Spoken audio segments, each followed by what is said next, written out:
All right, what is good? What is good, everybody? Welcome to the stream. And if this is your first time watching any of my content or watching me live, my name is Jay. Let me introduce myself. My name is Jay. The YouTube channel is called Trippin with Jay, and we mainly focus on information that goes from the internet into your brain for the most part. So we try to educate all travelers of all budget types, but we primarily focus on budget traveling here and traveling the world on a budget, which is kind of nice. So we also pair it with just interesting travel topics and live streams while I am traveling, and travel vlogs as well that are edited. Hopefully it looks professional when it's edited and posted, but we are here to entertain. And I really do appreciate you guys tuning in. If you're not already subscribed to the channel, go ahead and subscribe to the channel. Okay, so without further ado, let's jump into some news stories. This is Travel News Tuesday. And as always, we first of all, we look at the travel advisories, right? So there appears to be a couple of changes since last week, and then we'll get on to the main news stories. The first one is Paraguay. Got a little bit safer. Cool. But Indonesia is a little bit more dangerous this week. So it says for Indonesia, exercise increased caution in Indonesia due to terrorism and natural disasters. Okay, so terrorists continue plotting possible attacks in Indonesia. Terrorists may attack with little or no warning, targeting police stations, places of worship, hotels, bars, nightclubs. So damn near everywhere. Damn near everywhere in Indonesia. So, okay. So Paraguay safer, Indonesia exercise some extreme caution. And for my people that are traveling in India and Pakistan, I could see that actually changing to make India and Pakistan a lot more dangerous to travel to, because if you guys didn't know, India and Pakistan are at war again. So that is possibly going to change in the future. So we'll probably see India and Pakistan on this list. So the first out of the two main news stories I wanted to talk about today, it's just part of the more in the title, is that there is something going on with our airports, specifically the airport in Newark, New Jersey. So this news story is from travelpulse.com. Shout out to those guys. And the title is Newark Air Traffic Controllers Lost Contact with Planes, Igniting Airport Travel Chaos. So I do have the actual text here, but we found a video on YouTube. And I actually want to react to this because I think this is an insane story if you really dig deeper into it. So let's take a look.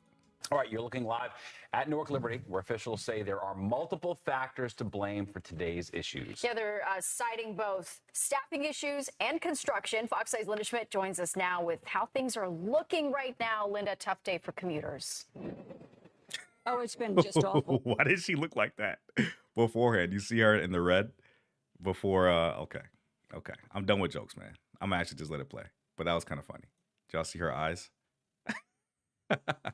Oh, it's been just awful. In fact, this whole thing started on Monday. Now, if you look behind me here, it does not look too bad. Not a lot of activity up here on the floor that we are on. But as you guys were just talking about, hundreds of cancellations and delays, or hundreds really of delays and then some cancellations today. Go ahead, take a look at this video here.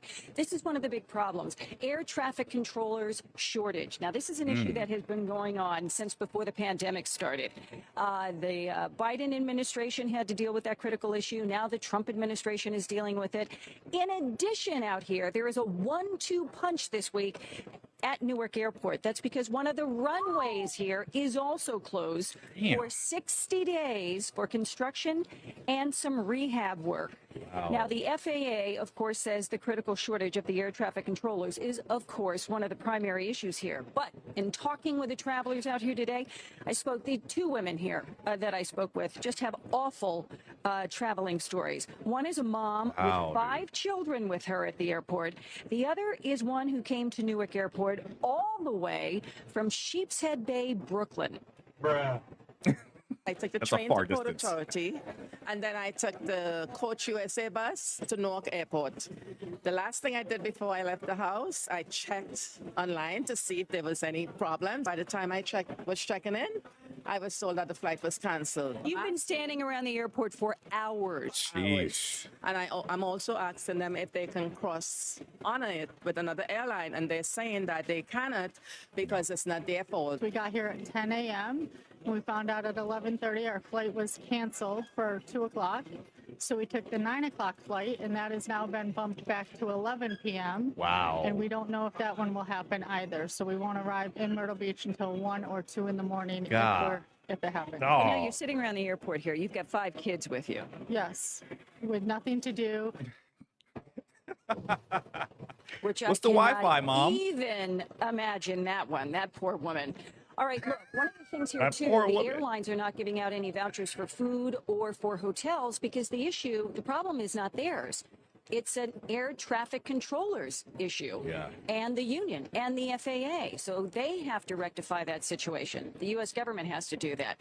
In the meantime, that runway that is under Wow. construction here, that is slated to reopen sometime in June.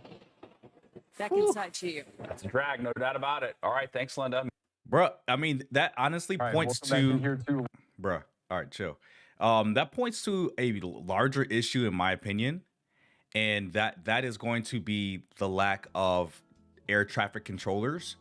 And from what I understand, let me actually make it to a bigger screen.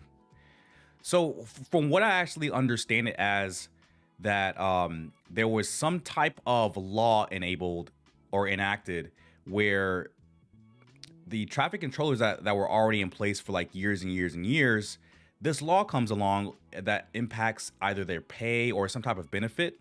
I'll have to look it up just so I can make sure.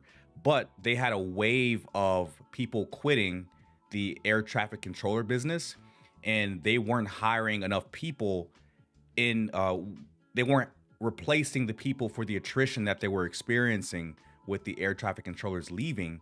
And that is leading to a shortage now, which we know from what we've been seeing weekly at this point in the United States is that the lack of air traffic controllers is impacting the safety of aircraft, of airports, of passengers on the plane. Like, it's impacting the safety of airlines. It's crazy, right? So with this shortage happening, and with it being so dire as far as the need for air traffic controllers, it's a very, very stressful job from what I hear, and it's a very highly rewarded too. So you have an extremely stressful job paired with a pretty decent salary, and a lot of people would honestly be okay with getting paid less for a less stressful work. And I just believe that they should be able to figure out ways to make it less stressful, automate some things that can be automated if they're still manual. So I hope that they're able to kind of streamline things in the future to where there isn't a huge need for air traffic controllers, and it still maintains some type of safety for the aircraft and for the passengers too, man. I just know that there has been so much happening as far as aircraft bumping into each other, or aircraft not seeing one another, or not listening to the air traffic controllers and just doing whatever they want. It's getting kind of insane now. So I hope that stuff improves in the future. And let's move on to the main story of the stream, man. Real ID. Real ID. Let me actually look up what it means before we kind of watch the things here. So from what I can kind of, 2005 is crazy. So it was enacted in 2005. The Real ID Act of 2005, if I can zoom in. The Real ID Act of 2005 is an act of Congress that establishes requiremements that driver's licenses and identification cards issued by the U.S. states and territories must satisfy to be accepted for accessing federal government facilities, nuclear power plants, that's the Homer Simpson, and for boarding airline flights in the United States. So May 11th, damn, that's okay. 5 years from now. Sorry, 5 days from now, not 5 years. But this is coming. Like, they're going to start enforcement tomorrow, May 7th. So I wanted to cover this just to remind everybody that's going to be watching the stream.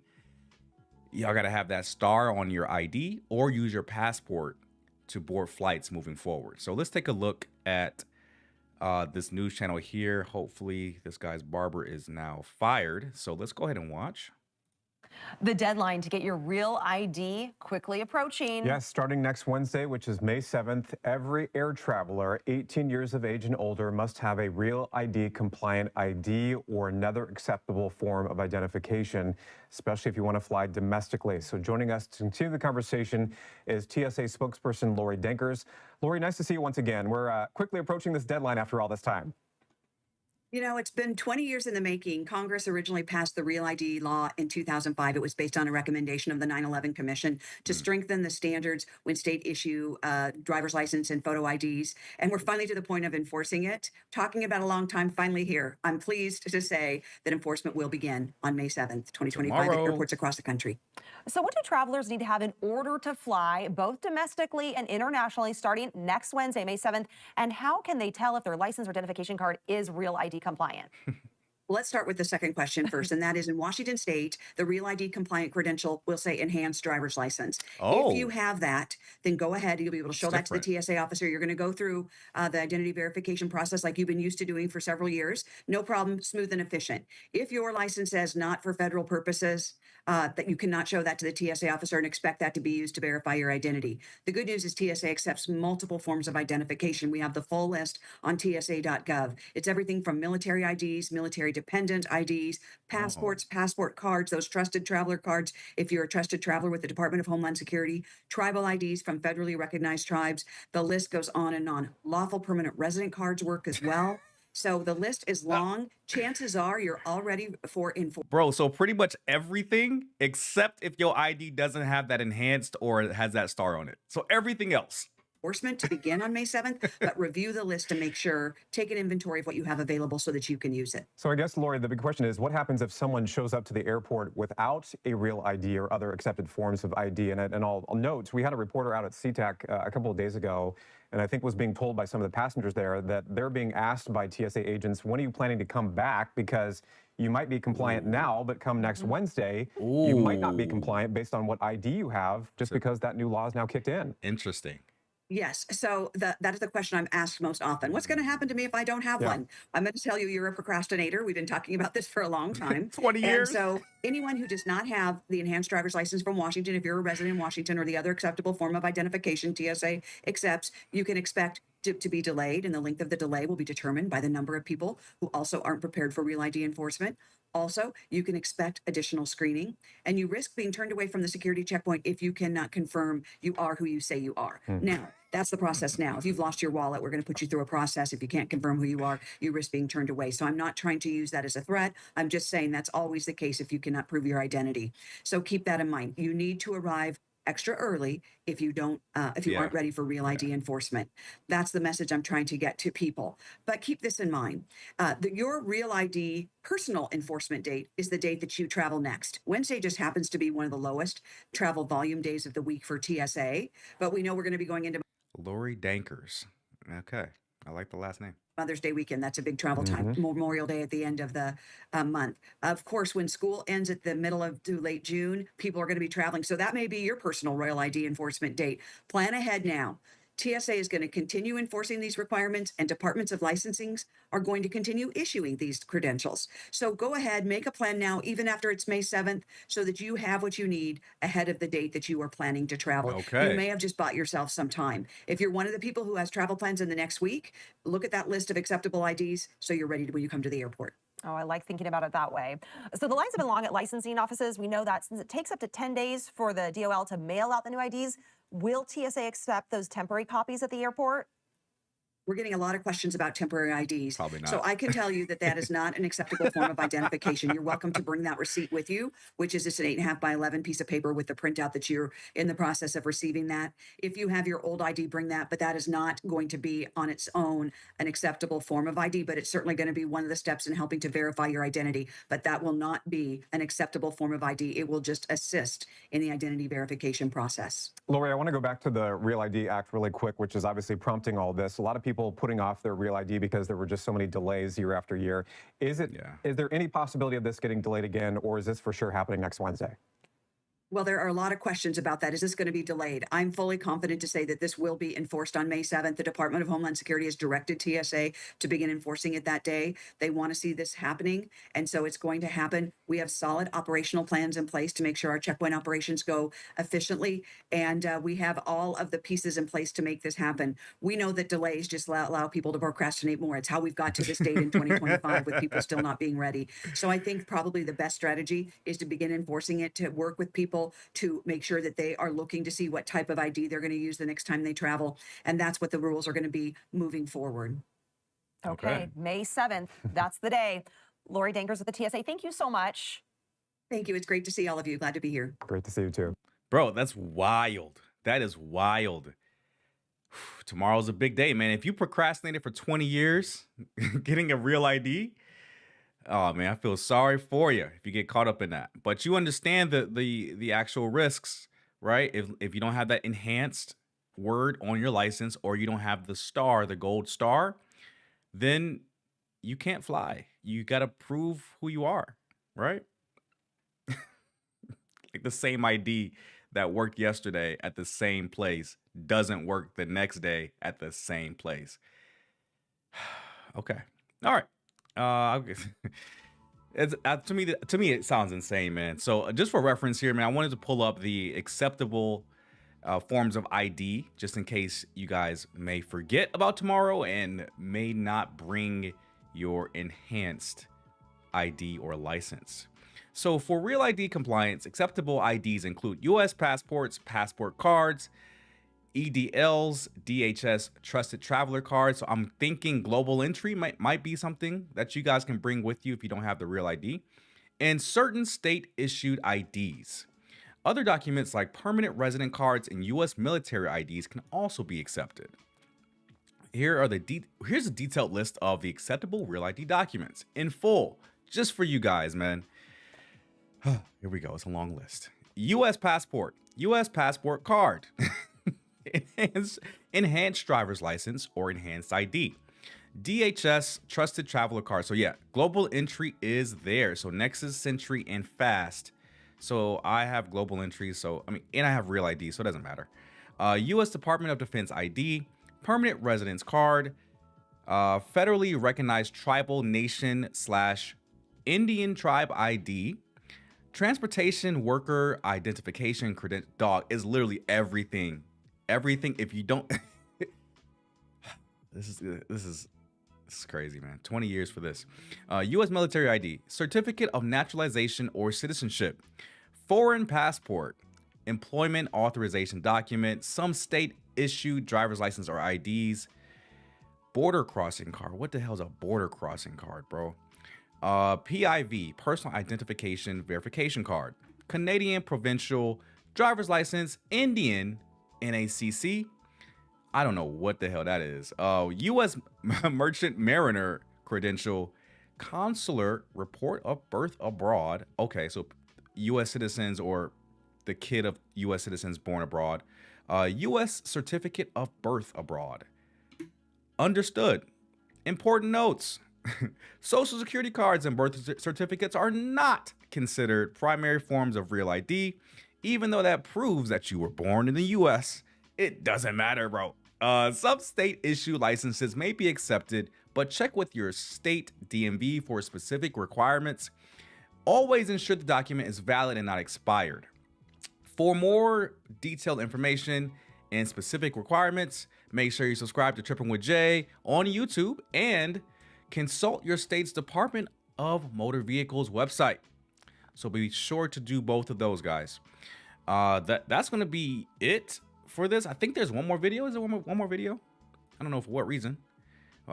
with a camera angle that's a little bit too close to his face. So let's go ahead and watch this, guys, and learn about Real ID, man. Right now at several airports around the country, including LAX, St. Louis, Atlanta, Philadelphia. What can you tell us if you don't have a Real ID compliant license when this goes into effect?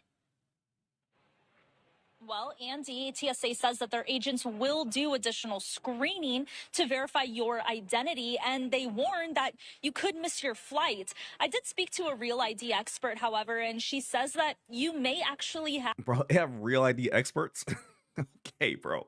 Have an acceptable ID, form of ID, without even realizing it. A political professor from Wingate University, Magdalena Krahuska, has actually researched the importance of Real ID. She says it's a harder license to forge and provides an extra layer of security at airports, military bases, and other government facilities. But if you're not heading to any of these places soon, or if you have an acceptable alternative ID, Krahuska says you do not need to rush to the DMV anytime soon.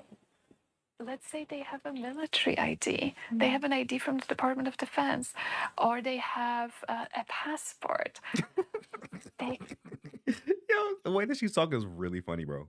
Can use that. They do not need to stand Stop in yelling those at me. long lines right now. They already have an alternative document. If there's a gold or black star on your ID, you're good to go. And more than a dozen forms are also acceptable. For example, a passport or passport card, a Department of Defense ID, a DHS trusted traveler card, such as a global entry card, enhanced IDs. Those have an American flag or the word enhanced at the top. Many states have began implementing compliant IDs years ago, and it's not a requirement unless you are traveling and do not have another Real ID acceptable license. I did it when it first came out. I was still in California when it happened. So it was just said, this is inevitable. Just do it now. Take care of it. I have my passport. That's what I've been traveling with. And that's why I intend to continue traveling with. My driver's license is my driver's license. I don't need to make it a Real ID. Hey, W. It reminds me of my mom, man. But yeah, you can't do nothing but agree with that, man. If your driver's license is your driver's license, nothing changes. Just use your passport, bro.